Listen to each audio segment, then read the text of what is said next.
Guyana from coast to coast. Demerara and Essequibo 99.1 FM. Berbice 99.5 FM. Kaieteur Radio.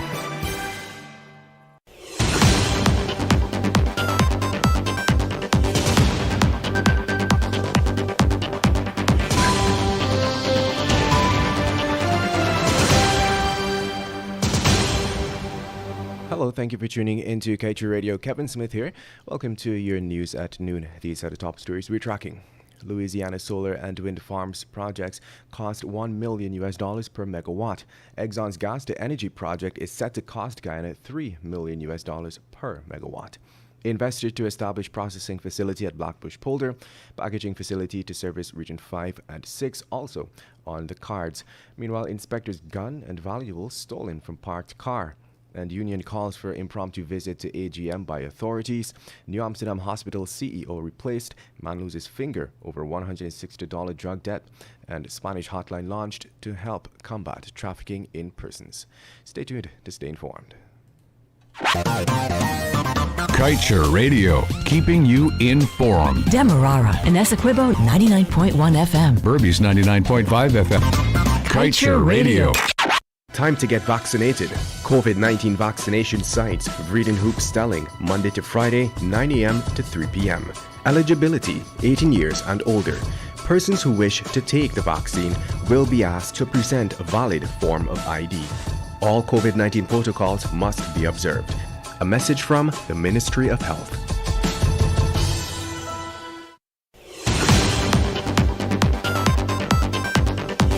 And now for the news in detail. Public consultations for Exxon's gas to energy project are set to commence today and will run until July 22, 2021. Members of the public can list concerns about Exxon's gas to energy project, which proposes to install a pipeline from the FPSO's Liza Unity and Destiny to an onshore facility located at Wales on the west bank of Demerara. The cost of the entire project is estimated at $900 million. The project is expected to produce an additional 200 megawatts of power for Guyana. Ultimately, Guyana would have spent $3 million for every megawatt generated. Now, by comparison, solar companies in the U.S. are lobbying for the commencement of 7 solar power farms based in Louisiana, which together are set to generate 890 megawatts of electricity, for a total cost of $868 million. This total power generation cost works out to the price per megawatt being equated to just above $975,000. It should be noted that when examined individually, all of these projects would generate significant amounts of electricity at a far cheaper cost per megawatt than the $3 million price tag of Exxon's proposed gas to energy. And moving on, agriculture in Region 6, more so Blackbush Polder, is set to benefit from several major developmental investments with the establishment of a privately owned processing facility at Mibikuri. This is according to a release issued by the Ministry of Agriculture. It noted that last Saturday, Minister of Agriculture and Senior Minister with responsibility for finance, Zulfikar Mustafa, and Dr. Ashni Singh met with residents of Blackbush Polder and told residents about several planned developmental projects to propel agriculture in the region. During a meeting with farmers and residents at the Mibikuri Primary School on the Quarantine Coast, Senior Minister within the Office of the President with responsibility for finance, Dr. Ashni Singh, told residents that the government is in discussion with a private investor, who has signaled an interest to establish a state-of-the-art processing facility in the area. And moving on, a police inspector along with a retired police officer and another victim were on Sunday afternoon robbed of their valuables while they were swimming. According to a police report, the 48-year-old female inspector and a 59-year-old retired male police officer, along with his 37-year-old housewife, left their belongings in a silver-gray Allian motor car belonging to the retired officer, and went swimming at the Dakara Creek located at Wismar, Linden.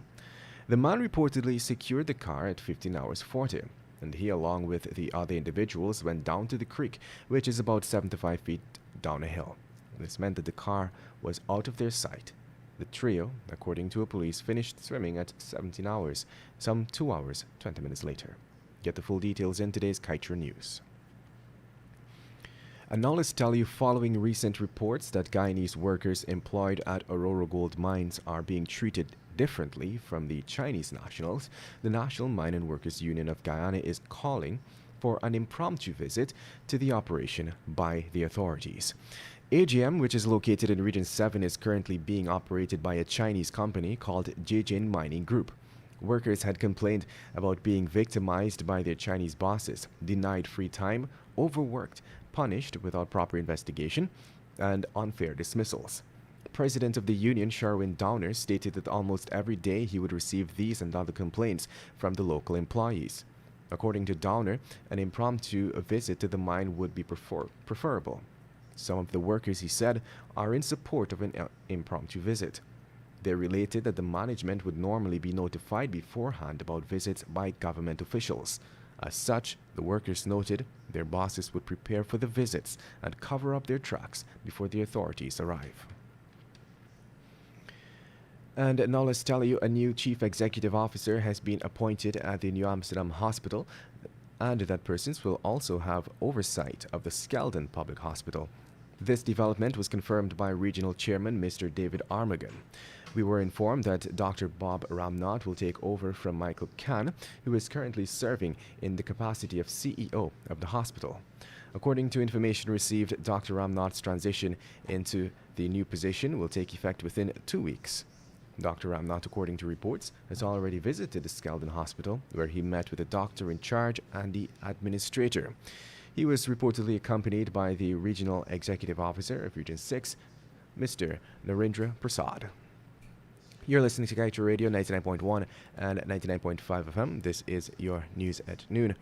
We will return after the break.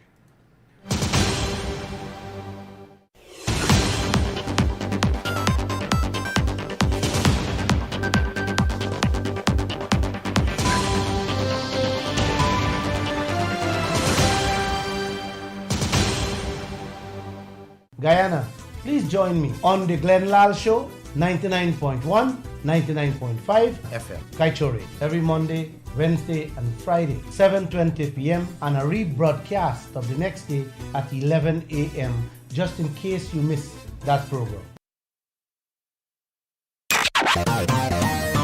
Kaieteur Radio, keeping you informed. Demerara and Essequibo 99.1 FM. Burbies 99.5 FM.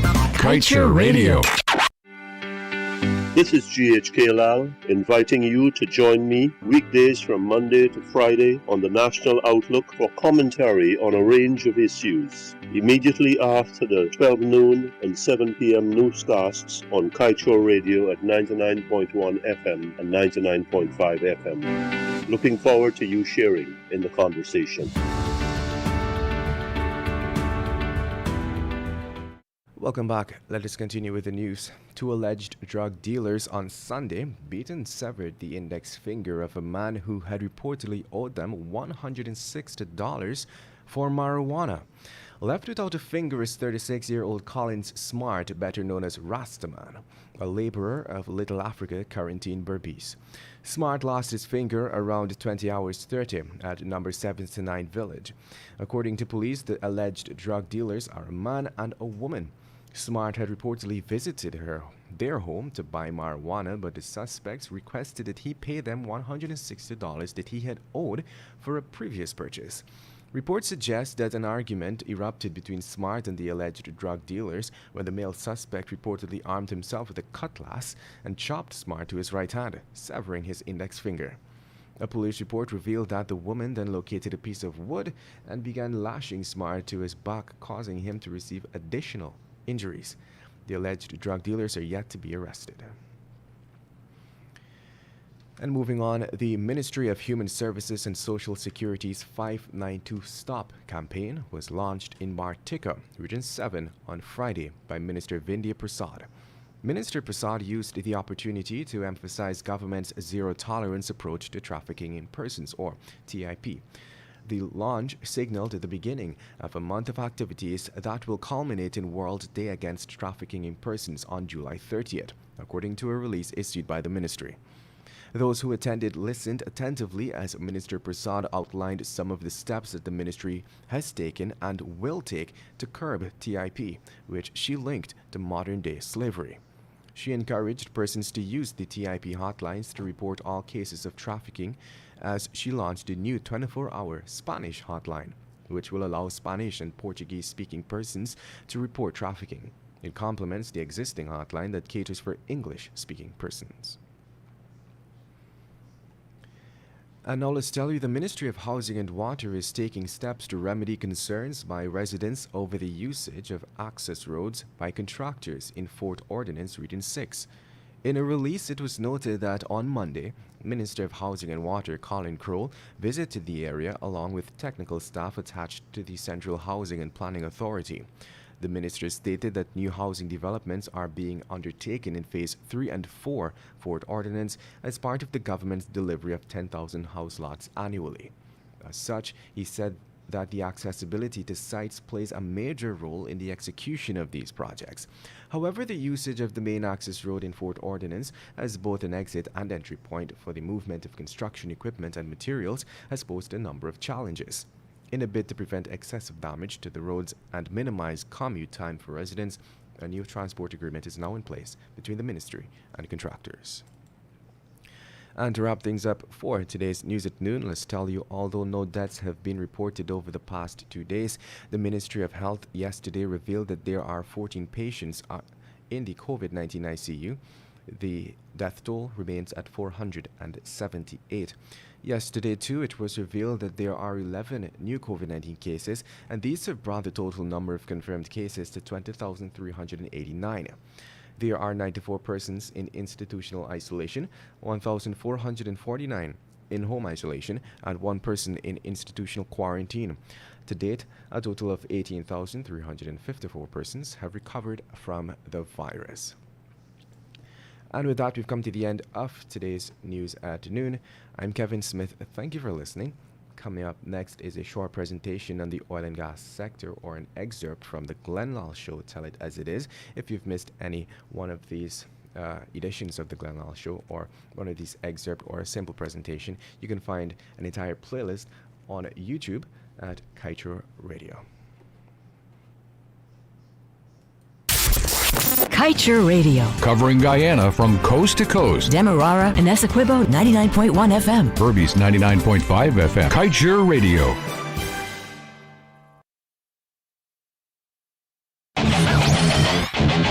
Want value for your advertising dollar? Then place your ads on Kaieteur Radio's newscasts.